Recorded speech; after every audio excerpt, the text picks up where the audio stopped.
এই ভিডিওটি আপনারা ভালো করে দেখবেন আর কথাগুলো শুনবেন। পেশায় ধরার পরে ওই 3টে রুমে মেয়ে ছিল, ওই মেয়ে 3টে আমার চাপে ধরছে আর উনি আমার ধর্ষণ করছে। আচ্ছা, মেয়ে 3জন ধরছে, আপনাকে তাদেরকে তাদের থাকাকালীন অবস্থা ধর্ষণ করছে না? হ্যাঁ হ্যাঁ, ওই মেয়েগুলো আমাদের ধরে চাপে ধরে রাখছে। 15 তারিখ বিকালবেলা 5টার সময় আমাদের বলতে আছে যে রোগী আছে বাইরে, এরকম এরকম, তুমি আমার সাথে যাবা। আমি বলছি না, দরকার নাই, অন্যজনকে নিয়ে যান। না, বলে যে তুমি যাবা। তো আমি ব্লাডের সিরিঞ্জ নিয়ে গেছি, তার একটা অফিস আছে চেনা, ওই নিচতলায় নিয়ে গেছে। পরে তারপর একটা রুমে 3টে মেয়ে ছিল আর আমি ছিলাম আর বাবুল ভাই ছিল। এখন আমি বলতেছি যে এরকম রুগী আনেন, আমার টাইম নেই, আমার যাইতে হয়, আমার রিসেপশনে বসা লাগবে। বলতে আছে এত মানে তাড়াহুড়া কেন করে, আমি তো আছি। আমি বলছি আপনি রুগী ডাক দেন, আমি ব্লাড নিয়ে আমি চলে যাব, আমার এখানে কোনো কাজ নাই। তো আমার সন্দেহ হয়েছে, পরে আমি যাওয়া ধরছি, তখন আর কি আমার পিছন দিয়ে এমন ভাবে ধরছে, মানে আমার অন্যায় ছিঁড়ে গেছে, ওই অন্যায় দিয়ে আবার আমার গলা পেঁচাইয়া ধরছে আর উনি আমার ধর্ষণ করছে। তারপর আমার ভয় দেখাইছে যে আমি যদি কেউ বলি আমার টুকরো টুকরো করে গাড়িটা নদীতে ভাসাই দেবে, আর নাইলে রাস্তাঘাটে আমি তো একা চলি, আমার গায়ে এসিড মারবে। আমি আর ভয়ে কিছু বলি না। 28 তারিখের ঘটনা, ওই মহিবুল্লাহ ভাই 2 দিন আগে আমার হাতে টাচ করছে। আমি বলছি আপনি এরকম করেন, আমি কিন্তু আপনার নামে নালিশ দেবো আর আমি কিন্তু আপনাকে দেখে নেব। ওই কথার জেদ ধইরা তারপরে 28 তারিখ সকালবেলা ওই ল্যাবের যে মহিলা কাজ করে, ঋতু নাম, ওই ঋতুর সাথে আমার একটু কিছুক্ষণ আগে ঝামেলা হয়েছে, মানে ওই দিন যে ঘটছে তার আগে 10 মিনিট আগে। তারপরে আমারে বলতে আছে যে তোমার স্যারে ডাকে, আমি তো জানি না, আমি বুঝছি যে আমাদের ওইখানে যে এমডি স্যার আছে, জিএস স্যার, সে ডাকে।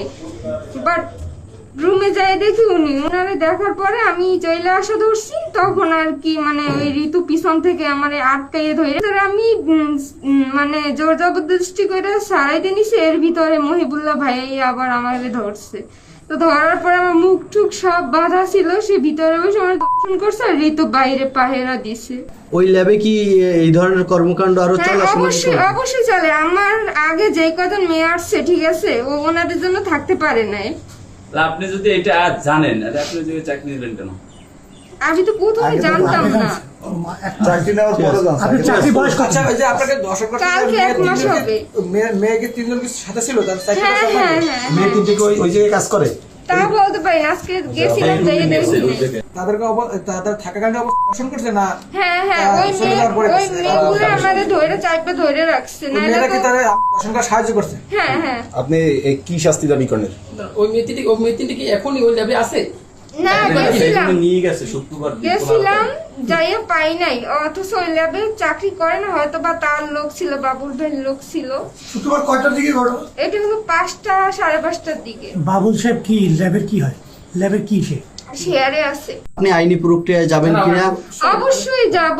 আর আমি তো ডিএনএ টেস্ট করাইতে রাজি, কেউ যদি নাই করে আমি যাব, অবশ্যই ডিএনএ টেস্ট করাবো। আপনি ঘটনার 15 দিন পরে এটা প্রকাশ করলেন কেন? সাথে সাথে করলে তো এটা 15 দিন পর কেন করলেন? মানে এরকম যে ভয় দেখাইছে, তারপর মহিবুল্লাহ ভাই ভয় দেখাইছে ছুরি টুরি নিয়ে, কিন্তু আমি আস্তে আস্তে মানে এই ব্যাপারগুলো নিয়ে ডিপ্রেশনের ভিতরে যাইতেছিলাম। তারপরে যে বলছি না, আর লুকাই রাখা যাবে না, এখন স্বীকার করতেই হবে। আচ্ছা, মহিবুল্লাহ কি বলেছে? ও কোনো পদে নাই, ও হলো বাবুল ভাইয়ের মানে ক্লোজ ফ্রেন্ড। ও মাঝে মাঝে যাইতো, আমার খুব প্রস্তাব দিত, আমি আবার মানে বকা দিতাম যে আপনি এরকম কথা বলবেন না।